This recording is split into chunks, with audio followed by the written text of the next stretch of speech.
Truth Espresso, episode 376. In a world gone bonkers. It is not, generally speaking, unruly, but fires have been started, and where the culture is a dumpster fire. We're coming for your children. And churches have lost their way. I am really uncomfortable with the story of the crucifixion.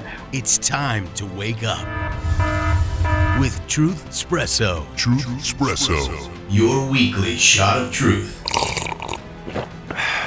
And now your host, Daniel Minnick.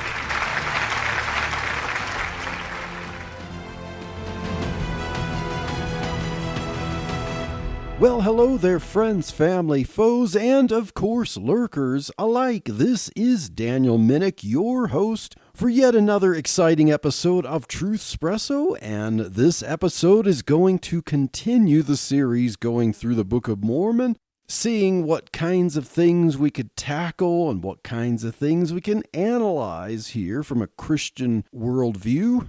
This is going to be part 29 of the series. Making some headway, getting closer to finishing the Book of Alma. Then there will be Helaman, and then 3rd Nephi, and some shorter books, and then we'd be done. And if you've been listening to all these episodes, you will have heard a walkthrough through the entire Book of Mormon. And what this episode brings to us is chapters 43 through 46 of the Book of Alma. And if you remember from the last episode, Alma the Younger gave his sons some lectures, and he had more to say to his son Corianton, who seemed to be more of a rebel than his other sons. But now, after the account of what Alma the Younger, who's now fairly old himself, according to the story, teaches his sons, we go back to find out what happened in the war that Alma chapter 35 mentioned. So we're still around 74 BC for now as we see this war begin. Well, verses 1 through 2 say that Alma and his sons went to preach to the people, and of course they did it according to the spirit of prophecy and revelation. Remember, in the Bible, Revelation 19:10 is the only verse that mentions the phrase, the spirit of prophecy. But Joseph Smith seemed to like that phrase so much that he used it at least 18 times, or a form of it in the Book of Mormon, and most of those times are in the Book of Alma. But anyway, verse 3 and onward, for a while, is an account of the war with the Nephites and their Lamanite converts on one side. These Lamanite converts were also known as Anti-Nephi Lehis and later called themselves Ammonites after the guy named Ammon who helped convert them. And then on the other side of the war were the unconverted Lamanites, the Zoramites who refused to convert, and the Amalekites, and those Amalekites are not the same as the Amalekites in the Bible. Verse 4 says that the Zoramites became Lamanites. In other words, they allied with the Lamanites and adopted their ways, and they likely also got the curse that made their skin color get darker, as sometimes the Book of Mormon will explain. Remember, the Lamanites are supposed to be ancestors of at least some of the modern Native Americans. Now, this is the 18th year of the reign of the judges, which means it's been 18 years since King Mosiah was the final monarch of Zarahemla, and he helped set up a proto-constitutionalist system of government in ancient America long before the founders envisioned it. And we're going to see this kind of show a little more in this episode with the chapters that we're going to look at. The Lamanites arrayed their armies in the land of Jershon, Jershon, and this is where the Lamanite converts, the Anti-Nephi Lehis, or also known as the Ammonites, lived. The Lamanites then pushed southward into Antionum, which was where the Zoramites lived. Remember when Alma and his sons tried to minister to the Zoramites, who held a kind of pagan theism and election doctrine for their people. Well, the Zoramites joined the Lamanites and Amalekites in their battle. According to verse 6, the Amalekites were more ruthless than even the Lamanites. So the leader of the Zoramites was a guy named Zarahemla, not to be confused with the kingdom and city of Zarahemla, but Zerah, Zerahemnah, Zarahemla, chief of the Zoramites, seemed to be the battle expert for the Lamanites, and he appointed Amalekites and Zoramites to be captains over groups of Lamanite warriors. But Zarahemla seemed to have such an intense hatred of the Nephites that he was using the Lamanites as his way to defeat them. But the Nephites just wanted to live peacefully and freely in their land and serve God and raise their families. And we're told in verse 10, "For they knew that if they should fall into the hands of the Lamanites, that whosoever should worship God in spirit and truth, the true and the living God, the Lamanites would destroy." Now, this verse seems to borrow from two New Testament verses. Worship God in spirit and in truth might sound familiar because it's plagiarized from John 4:24, where Jesus told the Samaritan woman at the well, "God is spirit, and they that worship him must worship him in spirit and in truth." Worship the true and living God might come from Jeremiah 10:10, where it says that Yahweh is the true God, he is the living God. But I think it more likely comes from 1 Thessalonians 1:9, where the Apostle Paul wrote that the Thessalonians turned to God from idols to serve the living and true God. So we're off to a good start here, where we've already encountered plagiarism from the New Testament twice by verse 10 of Alma chapter 43. Now verse 11 says that the Lamanite converts, the anti-Nephi Lehis, or Ammonites, still held to their vow of nonviolence. Therefore, if the bloodlusted Lamanite armies faced them, these Ammonite people would just get wiped out. So the Ammonites gave supplies to the Nephite armies so that the Nephites could do the fighting for them. So the Nephite armies had to face the combined forces of Lamanites, Amalekites, Zoramites, and descendants of the priests of the evil Nephite king Noah. Remember those priests who fled into the desert and they found a camp of women and captured them? Yeah, apparently they established their own civilization. And by this time, it says that there were as many of them as there were Nephites. The Nephite armies prepared in the land of Jershon, where the Ammonites had lived, and the Lamanite alliance armies were in nearby Antionum, where the Zoramites had lived. We find out that the general of the Nephite armies was a guy named Moroni. Now, if that name sounds familiar to you, this isn't the one you're thinking of. This isn't the one who became the angel Moroni who revealed the golden plates to Joseph Smith. This Captain Moroni lived about 500 years before the final Nephite prophet Moroni lived. So don't get them confused, or bad things will happen, or something like that. Anyway, Captain Moroni was a young pup, 25 years old, who led the Nephite soldiers. The Nephite soldiers had breastplates, helmets, arm shields, and thick clothes for protection, and they wielded swords, scimitars, and other weapons.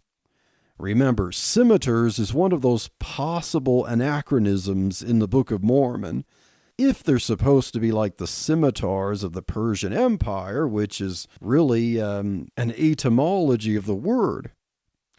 Although the Lamanite alliance armies far outnumbered the Nephites, their weapons and armor weren't as sophisticated.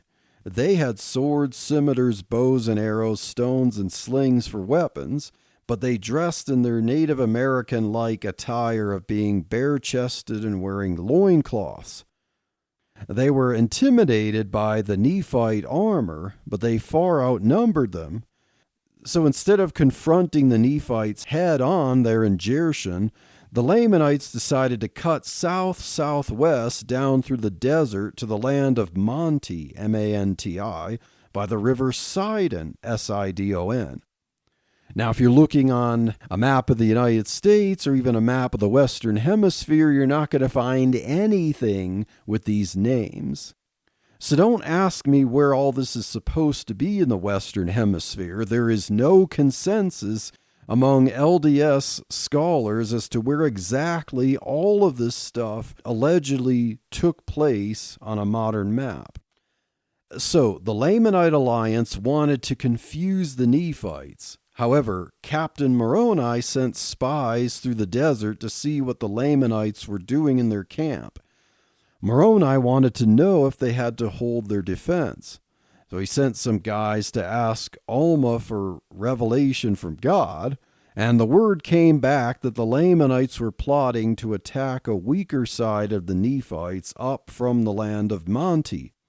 Captain Moroni led the army southward and westward near the river Sidon and west of Manti. He split the army into two parts, where one part was on the east side of the hill Riplah, and the other was on the south side. And this is all west of the land of Manti, where the Lamanites were. Moroni also sent some spies toward the Lamanites to keep wind of their plans. Captain Moroni would lead the army on the east side, and a guy named Lehi would lead the army on the south side. No, this is not the same Lehi as we see in 1 Nephi. This is obviously a different Lehi. And then the army of Captain Moroni attacked.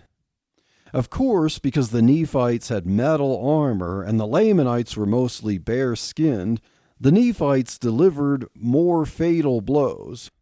According to verse 37, almost every hit from a Nephite was fatal to a Lamanite, whereas the Lamanites would have to strike enough to pierce armor before a Nephite soldier succumbed.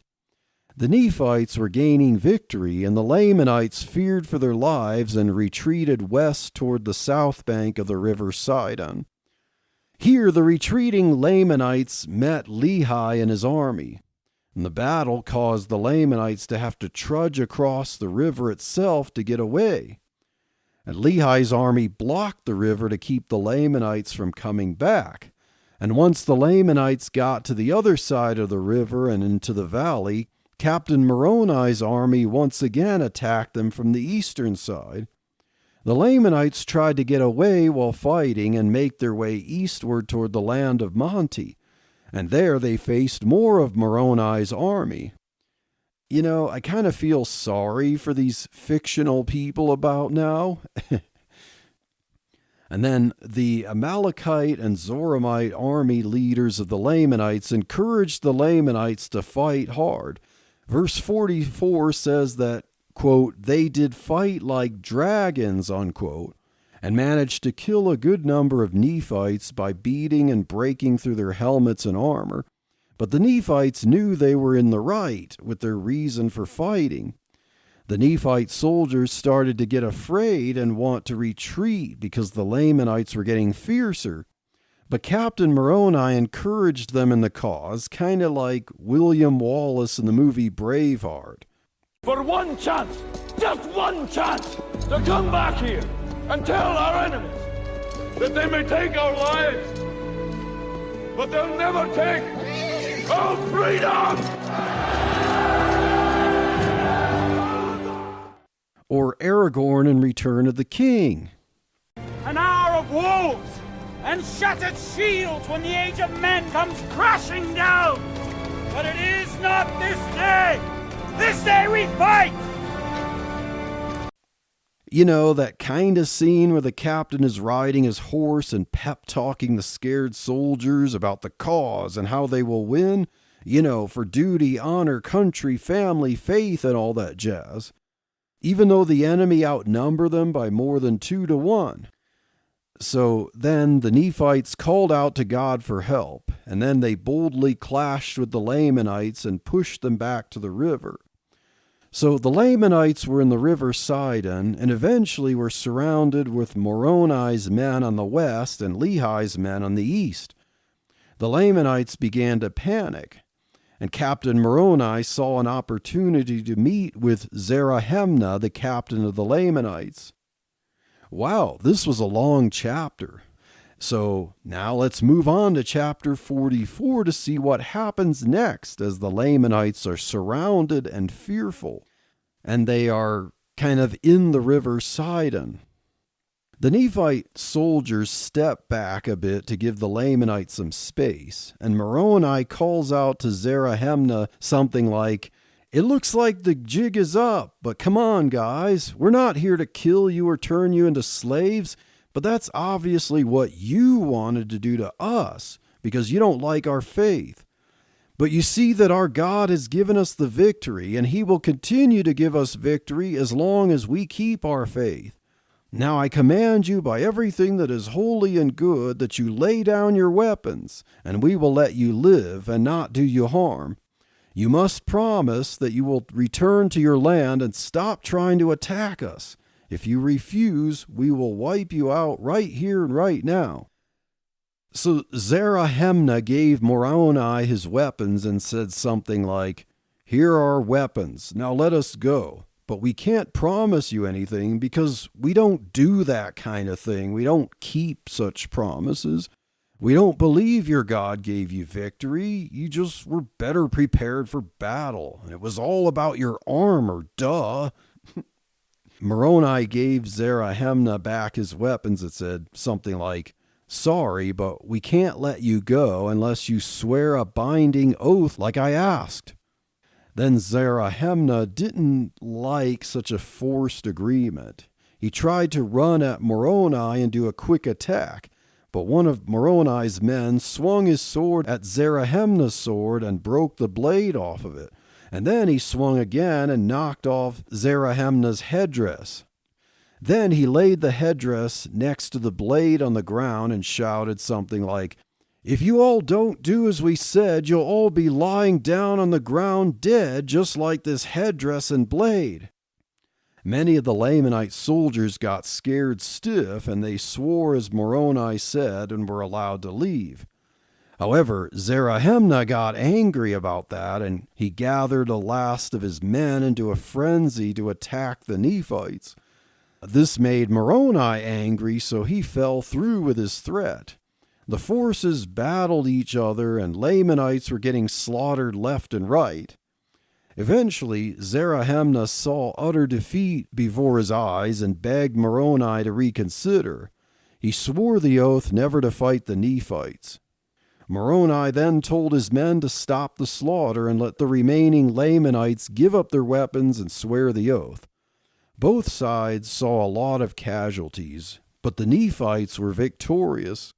The survivors tossed the slain corpses into the river, and Moroni and the Nephites returned home, and the Lamanites returned to their home.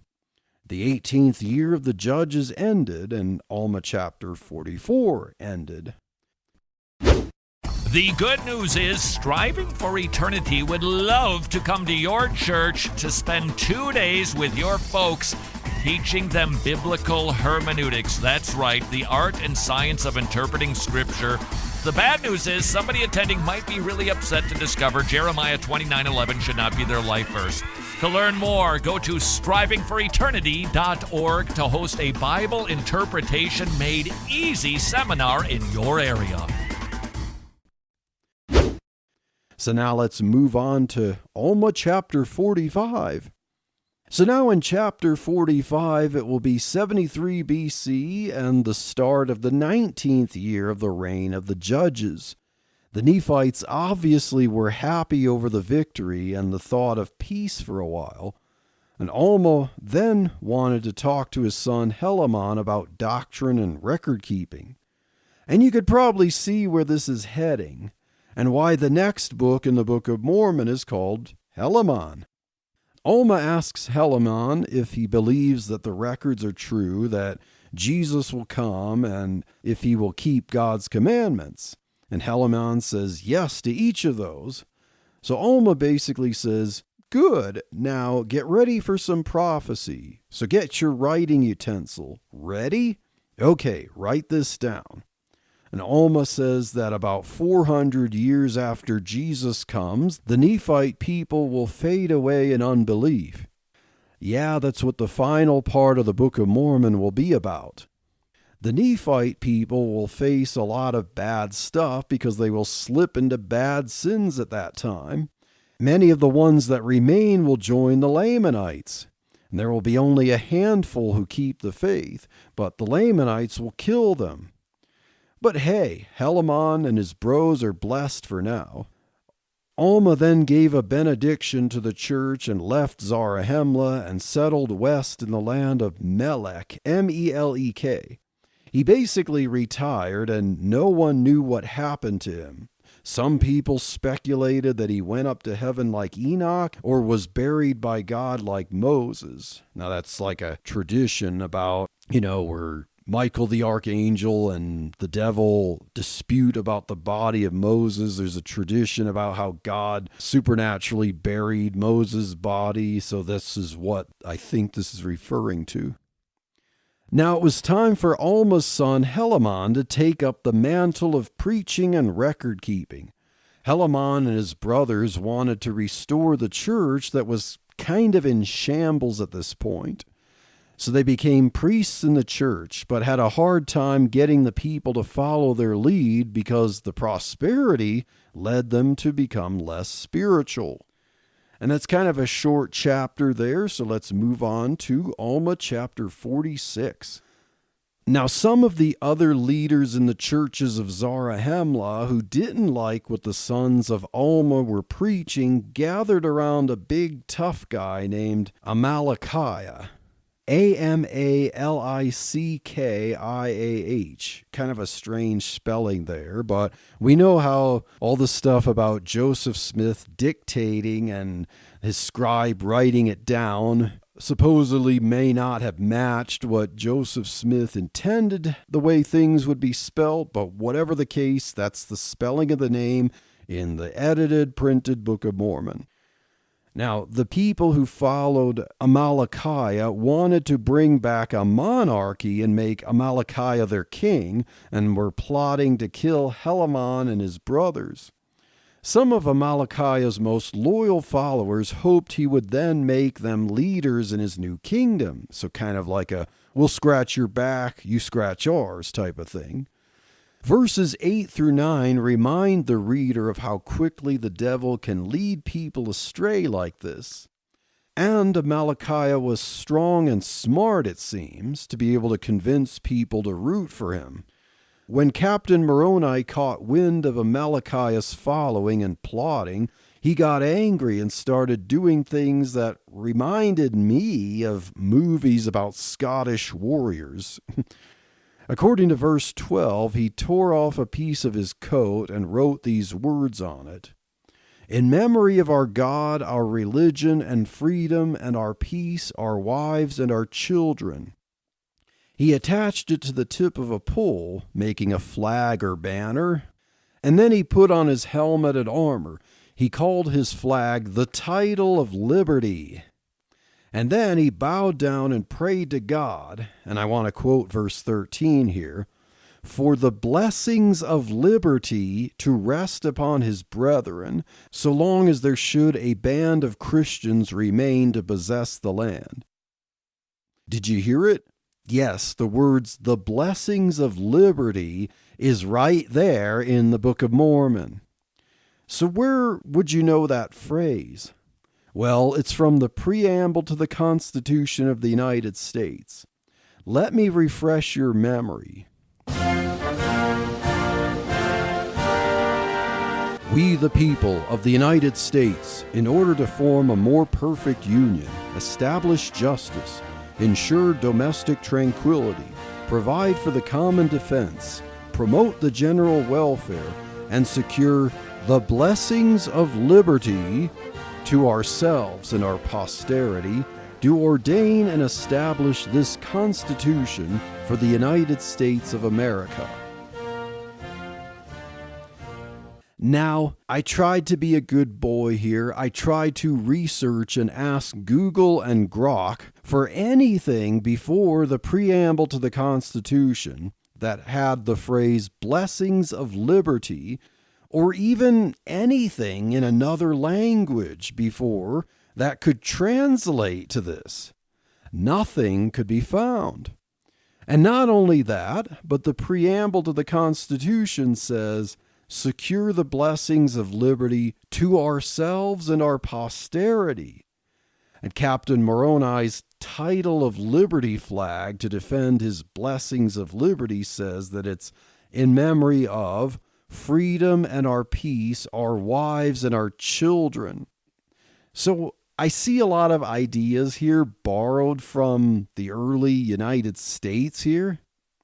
So why does the Book of Mormon seem to plagiarize not only from the New Testament, but also from the United States Constitution, which was written, a little over 40 years before the Book of Mormon was published? Maybe, just maybe, because Joseph Smith crafted it. Maybe it's not a translation of ancient Reformed Egyptian on golden plates. Maybe the anachronisms aren't coincidental. Maybe they actually are there because Joseph Smith tried and failed to create his own ancient scripture, and his mind often recalled things, and he forgot to exclude them where they didn't belong for their time. Am I allowed a little Occam's razor here? That the most likely explanation is that the Book of Mormon was invented in the 1820s and borrowed from the Bible and early American history? I mean, we've seen a lot about the government of Zarahemla being like an early version of constitutional non-monarchic government with kind of a grassroots up the stack, and the words liberty and freedom and religious liberty and, all kinds of similarities there.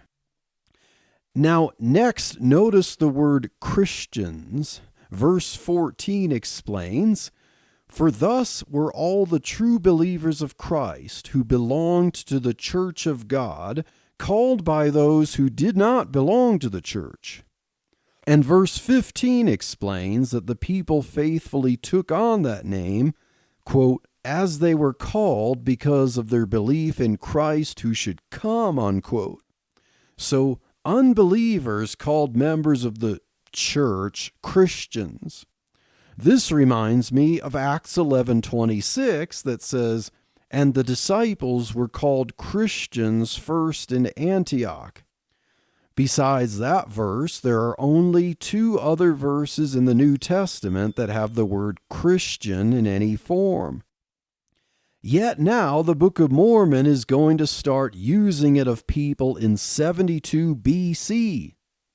Well, I'm inclined to believe the disciples were first called Christians in Antioch because they followed the Christ who had come, and that there weren't actually pre-Christ disciples called Christians in Zarahemla in ancient America in 72 BC.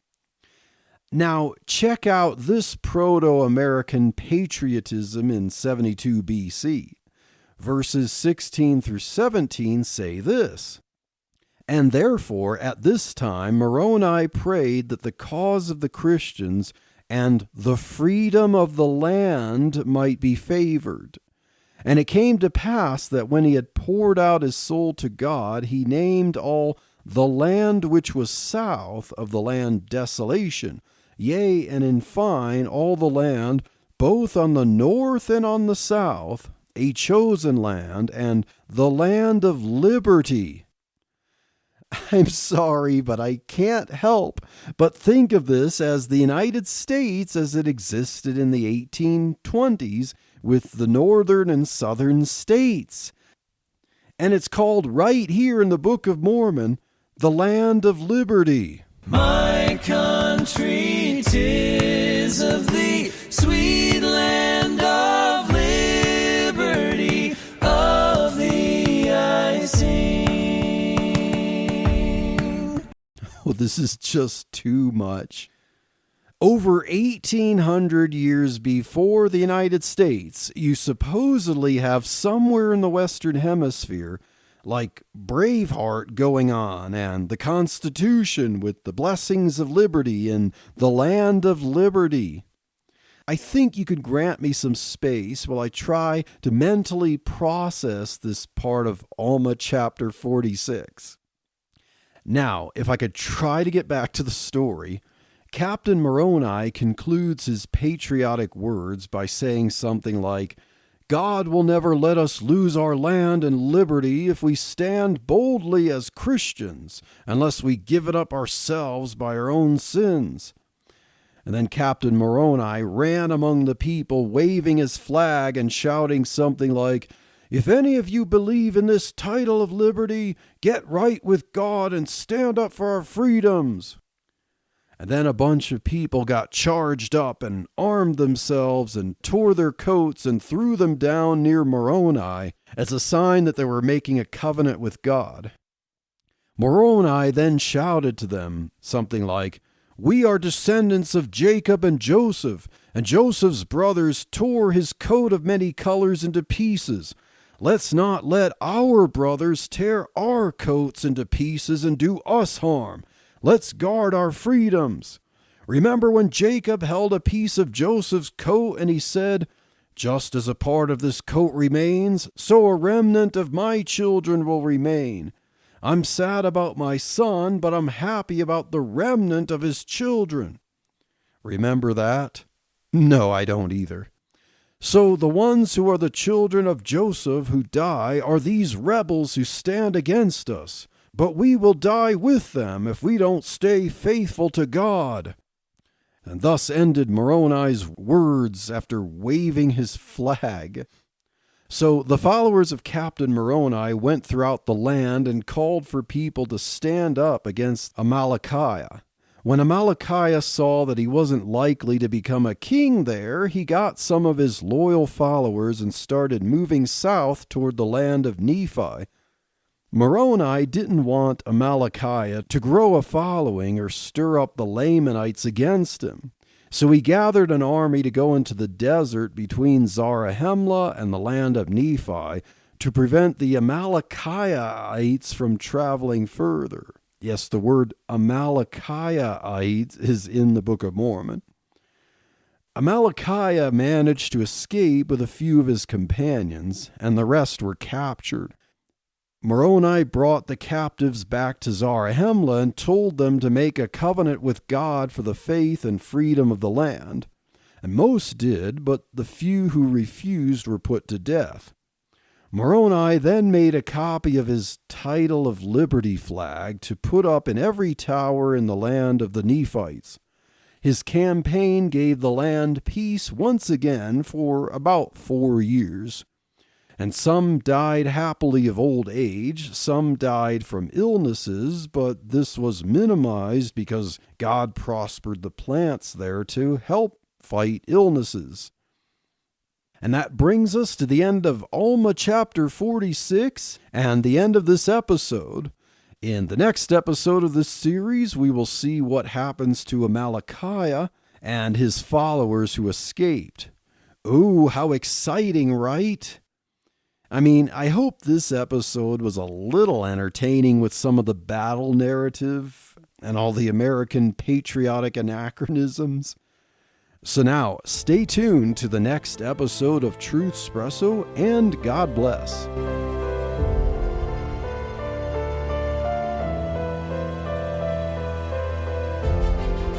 Thank you for listening to this episode of Truth Espresso. Be sure to subscribe and rate it on your favorite podcast app. Truth Espresso is a member of the Christian podcast community.